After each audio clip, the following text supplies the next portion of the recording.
اعوذ باللہ من الشیطان الرجیم بسم اللہ الرحمن الرحیم۔ محترم بھائیوں اور بہنوں، شرمگاہ سے متعلق کچھ باتیں آپ کے سامنے پیش کرنے جا رہا ہوں۔ شرمگاہ میں انگلی ڈالنا، اگر کسی نے اپنی بیوی کی شرمگاہ میں انگلی داخل کی تو عورت یعنی بیوی کا وضو ٹوٹ گیا، انگلی پر کپڑا ہو یا نہ ہو، اس لیے کہ جب انگلی نکلے گی تو اس پر نجاست ضرور لگی ہوگی، اور خروج نجاست ناقص وضو ہے، البتہ اگر انگلی فرد میں داخل یعنی گول سوراخ کے اندر نہیں گئی تو وضو نہیں ٹوٹے گا۔ نماز کے دوران نماز میں پاخانہ کے مقام سے کیڑا باہر نکل آئے تو نماز اور وضو ٹوٹ جائے گا، لہذا نماز نہیں ہوگی۔ کوئی سیلان کی مریضہ عورت نماز یا تلاوت کے دوران کچھ وقفے سے کھال کے اندر انگلی سے چھو کر دیکھ لیا کرے کہ آیا پانی نکلا ہے یا نہیں، اور اگر اس نے اس طریقے سے دیکھا مگر جگہ بالکل پاک تھی، شرمگاہ دیکھنے اور چھونے سے وضو نہیں ٹوٹے گا،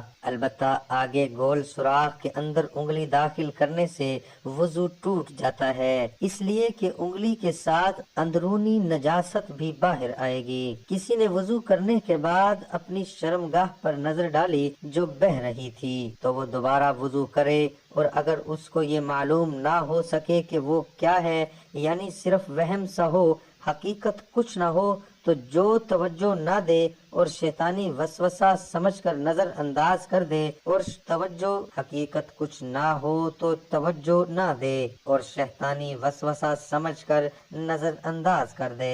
محترم بھائیوں اور بہنوں، ایک اور حدیث آپ کے سامنے پیش کرتے ہیں۔ تمام دوستوں سے گزارش ہے کہ ویڈیو کو اینڈ تک لازمی دیکھا کریں۔ ایک آیت کے متعلق حضرت عمر بن خطاب رضی اللہ عنہ سے پوچھنے کے لیے 1 سال تک میں تردد میں رہا، ان کا اتنا ڈر غالب تھا کہ میں ان سے نہ پوچھ سکا۔ آخر وہ حج کے لیے گئے تو میں بھی ان کے ساتھ ہو لیا۔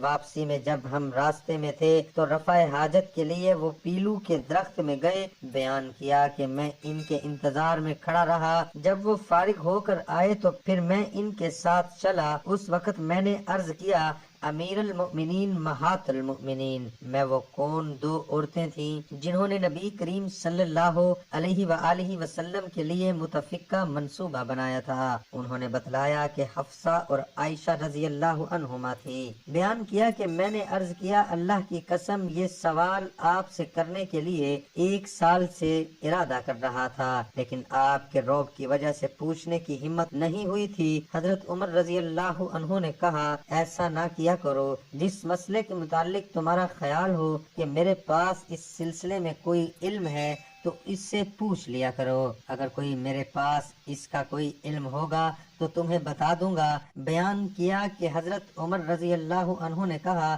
اللہ کی قسم جاہلیت میں ہماری نظر میں عورتوں کی کوئی عزت نہ تھی، یہاں تک کہ اللہ تعالیٰ نے ان کے بارے میں وہ احکام نازل کیے جو نازل کرنے تھے، اور ان کے حقوق مقرر کیے جو مقرر کرنے تھے۔ بتلایا کہ ایک دن میں سوچ رہا تھا کہ میری بیوی نے مجھ سے کہا کہ بہتر ہے اگر تم اس معاملے کو فلاں فلاں طرح کرو۔ میں نے کہا، تمہاری اس میں کیا کام معاملہ مجھ سے متعلق ہے، تم اس میں دخل دینے والی کون ہوتی ہو؟ میری بیوی نے اس پر کہا، خطاب کے بیٹے، تمہارے اس طرز عمل پر حیرت ہے، تم اپنی باتوں کا جواب برداشت نہیں کر سکتے۔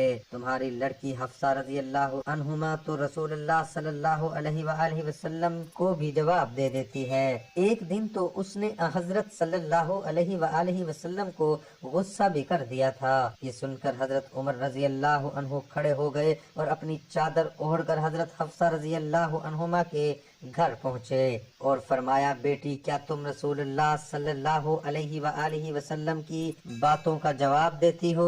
یہاں تک کہ ایک دن تم نے حضرت صلی اللہ علیہ وآلہ وسلم کو دن بھر ناراض بھی رکھا ہے۔ حضرت حفصہ رضی اللہ عنہما نے عرض کیا، ہاں، اللہ کی قسم ہم حضور صلی اللہ علیہ وآلہ وسلم کو بھی جواب دے دیتے ہیں۔ حضرت عمر رضی اللہ عنہ نے کہ میں نے کہا جان لو میں تمہیں اللہ کی سزا اور اس کے رسول کی سزا ناراضگی سے ڈراتا ہوں۔ بیٹی اس عورت کی وجہ سے دھوکے میں نہ آ جانا جس نے حضور اکرم صلی اللہ علیہ وآلہ وسلم کی محبت حاصل کر لی ہے۔ ان کا اشارہ حضرت عائشہ رضی اللہ عنہما کی طرف تھا۔ کہا کہ پھر میں وہاں سے نکل کر ام المؤمنین حضرت ام سلمہ رضی اللہ عنہما کے پاس آیا کیونکہ وہ بھی میرے رشتہ دار تھی۔ میں نے ان سے بھی گفتگو کی۔ انہوں نے کہا ابن خطاب تعجب ہے کہ آپ ہر معاملے میں دخل اندازی کرتے ہیں اور آپ چاہتے ہیں کہ حضرت صلی اللہ علیہ وآلہ وسلم اور ان کی ازواج کے معاملات میں بھی دخل دیں۔ اللہ کی قسم انہوں نے میری ایسی گرفت کی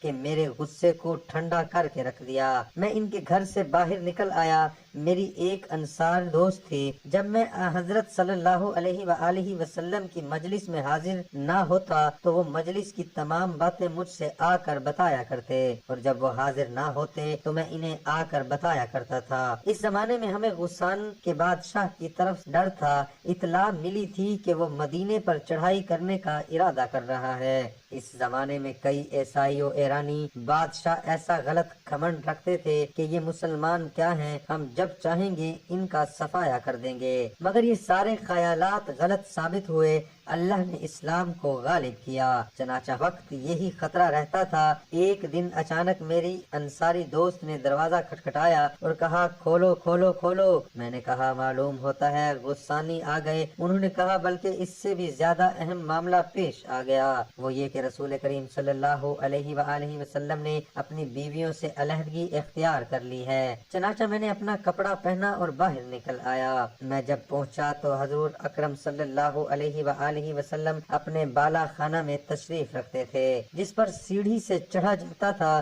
حضرت صلی اللہ علیہ وآلہ وسلم کا ایک حبشی غلام رباح سیڑھی کے سرے پر موجود تھا۔ میں نے کہا حضرت صلی اللہ علیہ وآلہ وسلم سے عرض کروں کہ عمر بن خطاب آیا ہے اور اندر آنے کی اجازت چاہتا ہے۔ میں نے حضرت صلی اللہ علیہ وآلہ وسلم کی خدمت میں پہنچ کر اپنا سارا واقعہ سنایا۔ جب میں حضرت ام سلمہ رضی اللہ عنہما کی گفتگو پر پہنچا تو آپ کو ہنسی آ گئی۔ اس وقت حضرت صلی اللہ علیہ وآلہ وسلم کھجور کی ایک چٹائی پر تشریف رکھتے تھے۔ آپ کے جسم مبارک اور اس چٹائی کے درمیان کوئی اور چیز نہیں تھی۔ آپ کے سر کے نیچے ایک چمڑے کا تکیہ تھا جس میں کھجور کی چھال بھری ہوئی تھی۔ پاؤں کی طرف کیکر کے پتوں کا ڈھیر تھا اور سر کی طرف مشکیزہ لٹک رہا تھا۔ میں نے چٹائی کے نشانات آپ کے پہلو پر دیکھے تو رو پڑا۔ آپ نے فرمایا کس بات پر رونے لگے ہو؟ میں نے عرض کیا یا رسول اللہ کیسر و کسرا کو دنیا کا ہر طرح کا آرام مل رہا ہے، آپ اللہ کے رسول ہیں، آپ پھر ایسی تنگ زندگی گزارتے ہیں۔